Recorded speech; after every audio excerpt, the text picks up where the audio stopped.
Jadi assalamualaikum warahmatullahi wabarakatuh. Selamat datang semuanya di channel saya. Ya, jadi kali ini kita bakal ngebahas tentang yang namanya YOLO. Ya, mungkin beberapa dari kita udah sering nih ngedengar YOLO. Jadi YOLO ini salah satu algoritma dari image processing yang bisa digunakan untuk melakukan deteksi objek gitu. Dan istimewanya YOLO ini dibandingkan dengan algoritma image processing yang lain, YOLO ini cenderung memiliki keunggulan diantaranya lebih ringan dan juga lebih istilahnya kenapa dia disebut YOLO juga karena dia hanya melihat dalam sekali lalu dia membagi ke dalam bounding box yang kecil gitu. Jadi meringankan beban komputasi sehingga kita nggak usah menggunakan komputer yang sangat high tech gitu. Jadi nggak usah berat-berat gitu. Dan mau seperti apa kita bakal bahas di sini. Jadi saya di sini Fadel Maulana bakal ngebahas sedikit tentang YOLO dengan framework OpenCV. Oke. Jadi mari kita mulai dulu. Jadi seperti yang kita tahu namanya ini YOLO, bukan istilah keren yang kita sering tahu kayak you only live once, bukan, tapi you only look once. Dan langsung saja tentang yang bakal kita bahas di video ini adalah tentang apa itu YOLO, perkembangan YOLO, dan jenis framework yang ada pada YOLO serta proses instalasi YOLO. Karena bagi saya ini cukup mudah dilaksanakan di rumah. Terlebih lagi kita sedang berada dalam sistem perkuliahan yang daring. Oke, dari pengertiannya YOLO itu sendiri nih, seperti yang tertulis. Jadi dalam image processing dikenal berbagai macam algoritma yang kita tahu nih dari framework algoritma itu macam-macam ya. Jadi seperti kita tahu dari artificial intelligence dia berkembang menjadi machine learning, kemudian machine learning berkembang lagi menjadi deep learning. Nah, dan yang sekarang sudah menjadi sangat populer di kalangan masyarakat. Dan YOLO ini merupakan salah satu algoritma yang digunakan untuk mengidentifikasi sederhana dari sebuah gambar. Dan selain bisa untuk gambar, dia juga bisa digunakan untuk mengidentifikasi suatu video. Nah, dan algoritma You Only Look Once merupakan sebuah algoritma RCNN atau apa coba singkatannya? Recurrent Convolutional Neural Network, bener gak ya? Nanti kita benarkan kalau kita salah. Yang dikembangkan dengan keunggulan komputasi yang lebih ringan, lebih ringan dan lebih ringan daripada RCNN yang biasa kita kenal. Nah, kok bisa sih kayak gitu kan? Mari kita simak. Oke, jadi perkembangan YOLO. Jadi YOLO sendiri termasuk sebuah algoritma yang cukup baru. Pertama kali dibuat oleh Joseph Redmond pada tahun 2015. Algoritma ini dapat mendeteksi secara real time. Ingat, secara real time, keren banget gak sih? Real time berdasarkan CNN atau Convolutional Neural Network. Nah, kemudian pada tahun 2017, 2 tahun setelah itu, berkembanglah algoritma YOLO ini menjadi YOLO V2 atau versi keduanya dari YOLO, ya kan? Yang dipublikasikan pertama kali pada CVPR atau Conference on Computer Vision and Pattern Recognition. Nah, kali ini Joseph Redmond juga dibantu oleh salah satu rekannya yaitu Ali Farhadi. Mereka merilis sebuah YOLO V2 dengan keunggulan yaitu peningkatan akurasi dan kecepatan algoritma. Kemudian pada April 2018, Joseph Redmond dan Ali Farhadi kembali lagi meningkatkan algoritma YOLO dengan merilis YOLO V3 versi 3 dengan peningkatan kinerja dan juga deteksi pada objek. Nah, sumbernya sudah saya cantumkan di bawah. Oke, dan bagaimana? Dan mungkin kayaknya tahun 2020 ini ada lagi nih tentang YOLO gitu. Karena semakin berkembang gitu teknologi itu. Dan bagaimana sih dengan prinsip kerjanya YOLO? Algoritma YOLO berprinsip dengan unified detection. Jadi algoritma ini akan membagi suatu citra dalam 13 kali 13 bagian. 13 bagian dari kotak-kotak. Jadi nanti suatu citra dibagi dalam 13 kali 13 kotak yang di dalamnya terdapat bounding box. Nah, bounding box ini adalah kotak klasifikasi dari objek. Kemudian setiap bagian sel akan disatukan ke dalam satu neural network dan menghasilkan bounding box yang nanti bisa menentukan confidence score-nya. Oke.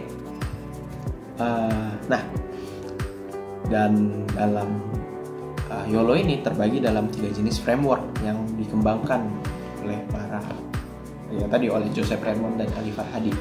Jadi ketika pengembangannya sebenarnya YOLO ini gunakan dalam Darknet. Darknet ini adalah sebuah framework yang digunakan hanya untuk OS Linux. Dan kelebihannya dia sangat cepat, dia bisa bekerja cepat dengan GPU dan CPU. Nah, karena jarang nih kita pakai Linux kan, apalagi kita mahasiswa jarang pakai,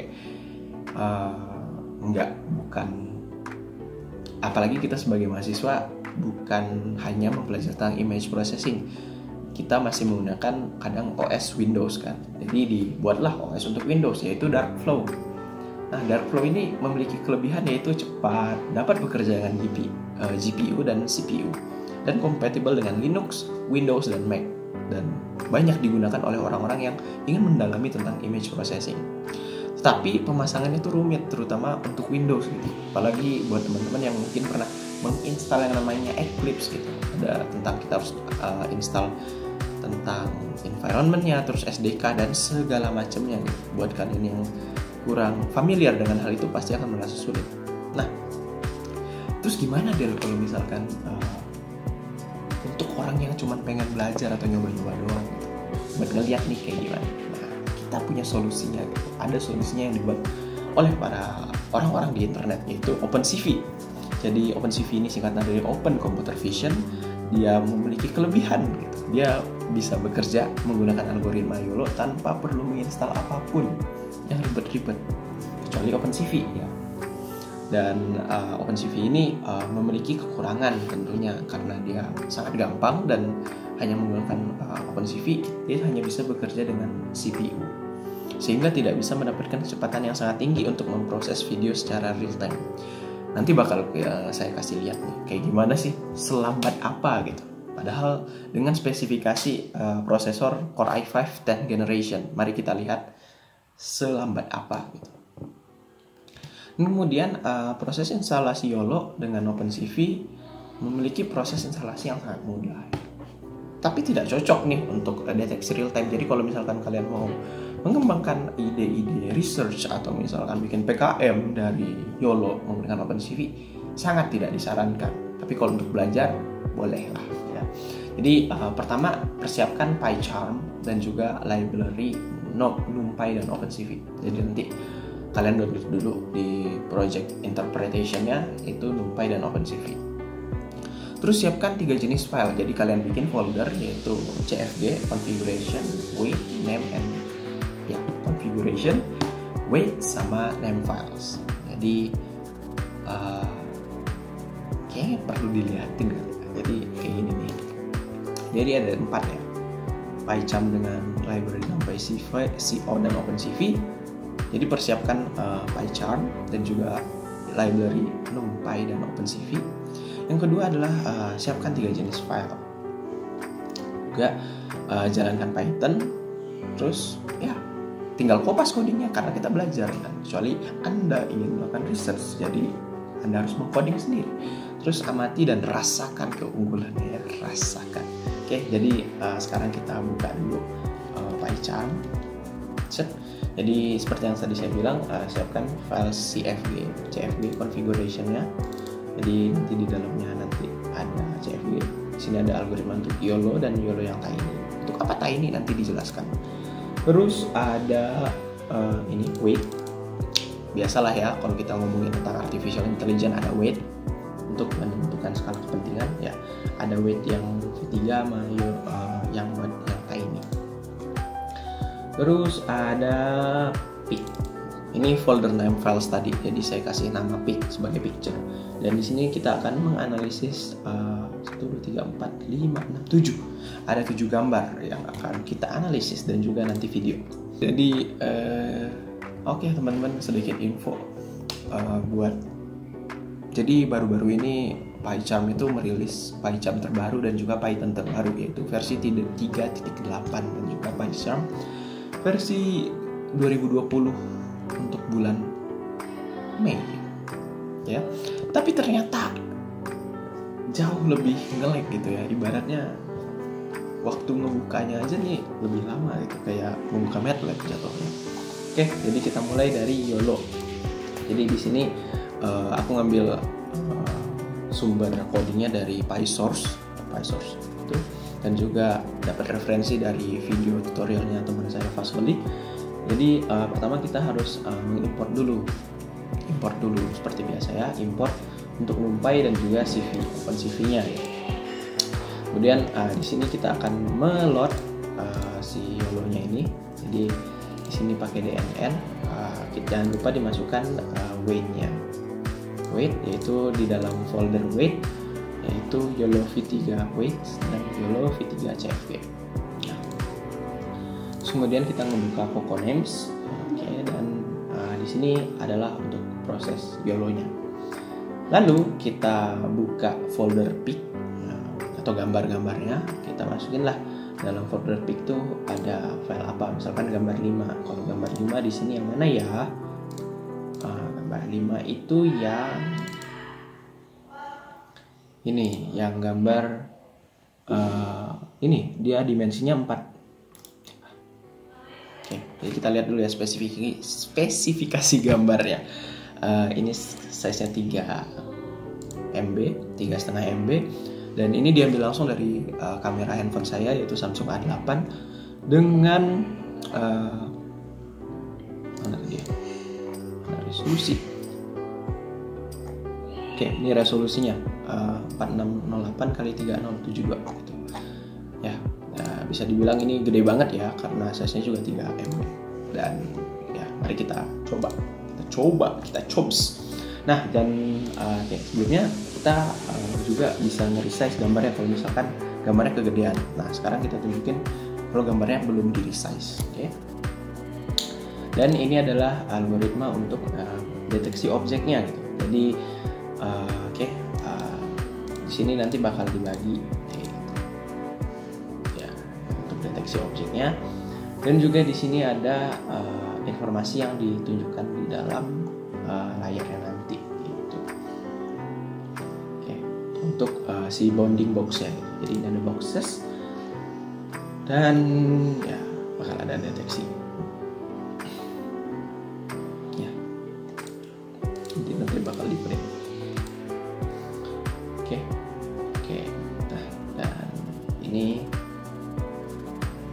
untuk bounding box-nya dibagi 255 dan lalala. Oke, kita langsung run saja. Ini buat YOLO yang nggak gerak, kita bakal melihat gambar yang tadi ukurannya 3,48 MB. Kira-kira seperti apa? Nah, oke. Jadi sebelumnya ini kita resize ya, jangan lupa. Udah kita resize. Nah, ternyata gambarnya tetap gede gitu. Di sini dia bisa mengidentifikasi bahwa di sini ada saya sebagai person, chair, dan ya. Di sini masih agak rancu gitu kan, tapi bisa kelihatan lah. Dan nggak semua orang bisa dideteksi. Terus gimana dia kalau misalkan nggak di resize gitu kan? Mana kita resize? Kita di resize dengan 30%.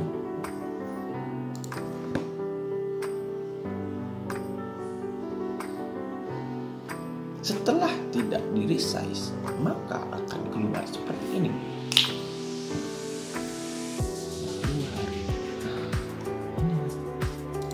Apa yang mau dilihat di sini kan? Apa gitu kan? Jadi perlu juga di resize teman-teman, gitu. Biar nggak segede gaban gini gitu kan? Apa yang mau dilihat? Kayak tadi kita resize dan kecilkan lah sebesar 0,3%. Terus ada lagi yang bisa kita ganti di sini adalah nilai kepercayaannya, confidence rate. Oke. Nah ini nih 0,2. Bahkan kita bikin 0,5 gitu. Kayak gimana? Terus kita jangan ini lah, kita bisa 0,4.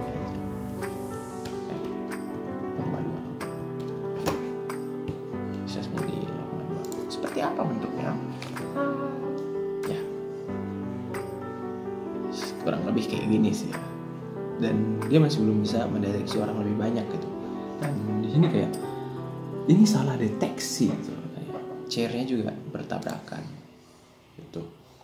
Coba kita ganti gambarnya gitu. Kita ganti gambarnya jadi gambar 3. Dan kita reset jadi 20%, terus kepercayaannya 0,5. Apa yang akan terjadi? Nah, ini dia.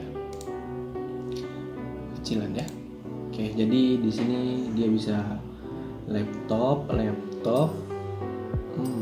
Oke, di sini dia bisa mengidentifikasi manusia dan juga laptop. Coba kalau misalkan ininya ya, confidence rate-nya kita gedein. Tuh. Kalau 0,1 kira-kira bakal jadi lebih banyak yang terdeteksi atau yang sedikit.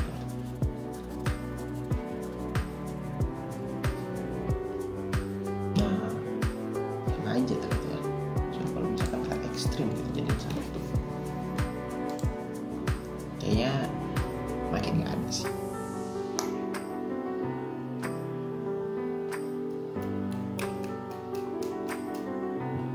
Nah kan, 1 artinya dengan akurasi yang sangat tinggi gitu kan. Dia karena dia merasa nggak pede nih, kayaknya ini manusia bukan ya, tapi kurang gitu, nggak 100%, jadi dia nggak bisa nentuin gitu. Tapi kalau misalkan kita turun jadi 0,8, let's say 0,8, jadi minimal confidence rate 0,8 baru boleh dimasukin ke dalam bounding box. 0,8 aja udah segini kan. Gitu. Coba jangan di research. Ya. Jadi dia cuma bisa mengidentifikasi person and chair. Ya, dan masih banyak contoh gambar yang sudah saya lakukan dan nanti bakal dilihatin ya di video. Oke, dan sekarang ya balik lagi. Jadi seperti yang bisa kalian lihat di sini sudah saya gunakan real time image processing, tapi dengan weight yang biasa gitu ya. Jadi pakai weight yang asli. Dan ternyata dengan kekuatan i5 10 generation dan juga Nvidia MX130, ternyata dia cuma bisa memproses sekitar 0,44 fps, yang mana ini tuh bakal lambat banget tuh. Bisa dilihat kayak aduh ini kayak orang ayan gitu kan. Coba kalian lihat di ininya gitu kan. Dan dia bisa mendeteksi bahwa dia yakin secara 100% bahwa yang dia lihat itu adalah manusia gitu kan, person. Coba kalau kita masukin ini apa sih namanya ini, Andromex modem portable ya, dia bisa ngeliat. Tadi nggak bisa ngedeteksi. Coba kalau kita ganti ini.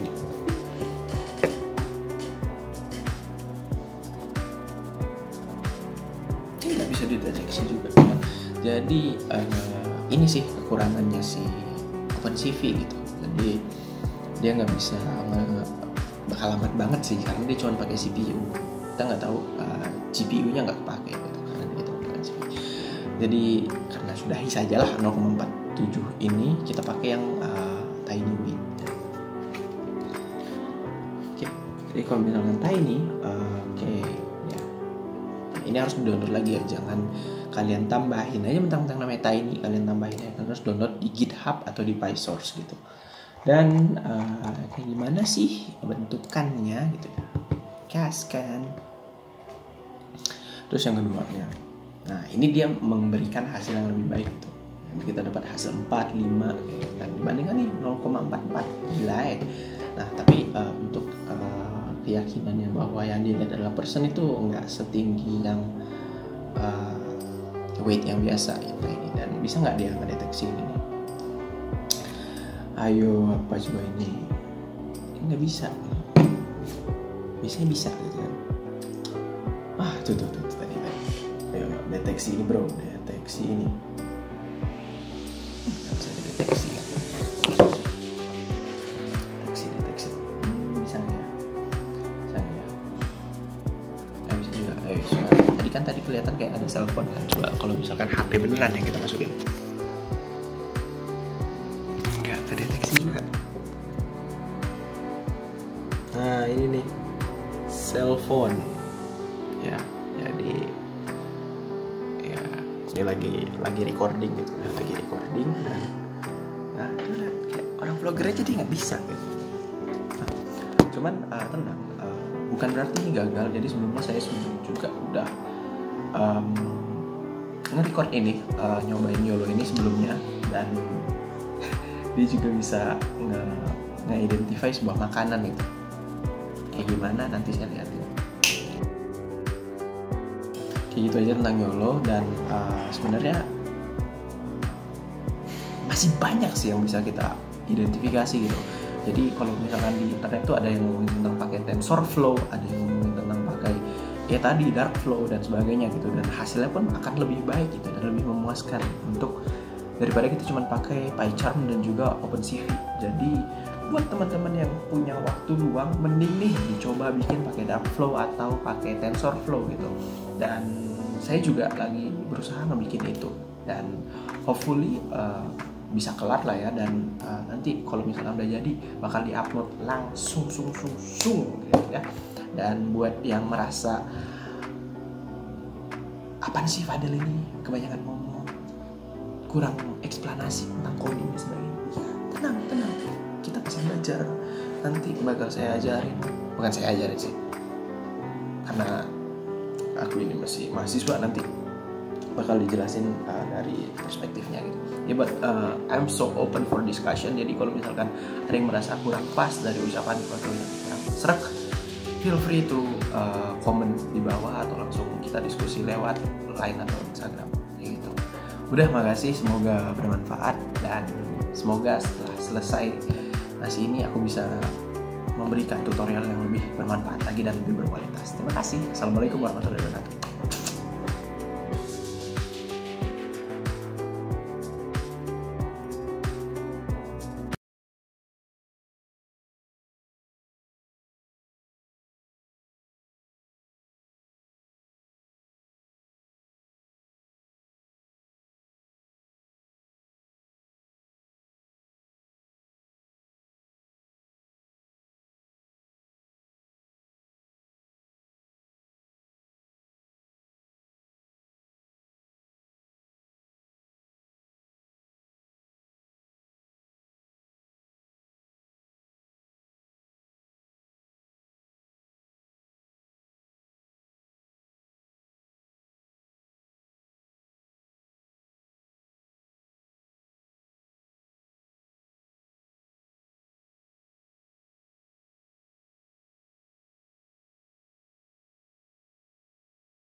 Yuhu.